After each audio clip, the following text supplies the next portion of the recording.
with this heat, you don't want to find yourself going without the air conditioning. You know, you shudder to think about getting your air conditioning bill and the price that will be on that. And that puts some people in the position of wondering if they're going to have to go without air conditioning. News specialist Brian Carlson shows us how we can avoid doing that and how we can use our air conditioning without busting your budget. Let's say your AC breaks this week in the middle of this 100-degree heat, and you have to find other ways to cool down until it gets repaired. So if you're in that situation, or you just don't have the money to run your AC as much as you like, here's some other things you can do to cool down without it. When it's this hot outside, you may be looking for as much relief as you can get. Hopefully, your AC works.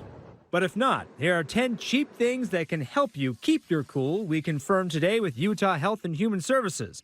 They say number 1 is stay out of the sun, either indoors or where you have some shade. And number 2, drink a lot of water. Staying out of the direct heat of the sun will help you the most. Second to that is keep yourself hydrated, because that will let your body continue to regulate itself. Number 3, take a cold shower or bath. Or 4, use cold washcloths to put on your head or wrists.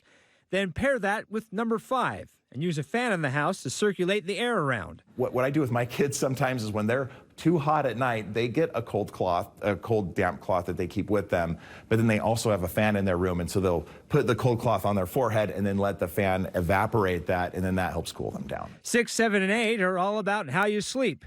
For a nap, try snoozing during the hottest part of the day. Then at night, Doherty recommends sleeping in loose, breathable clothes and in the basement if you can, which typically is the coldest part of the house. The lower you can go in a building, especially in your home, if you have a basement, it's going to be sometimes 5 to 10 degrees cooler in your basement than other parts of your house. The final 2 will depend on your circumstances. 9 is cooking in the morning or with a slow cooker or outside if possible.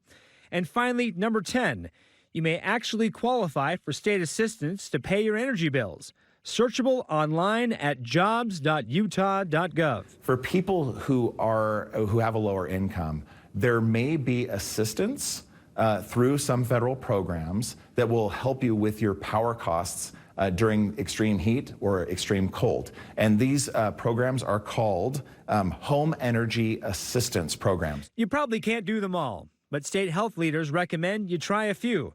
The more you do, the cooler you could be. Now, if you're doing all of that and you just need a break, you can always stop into any library or senior center in Salt Lake County.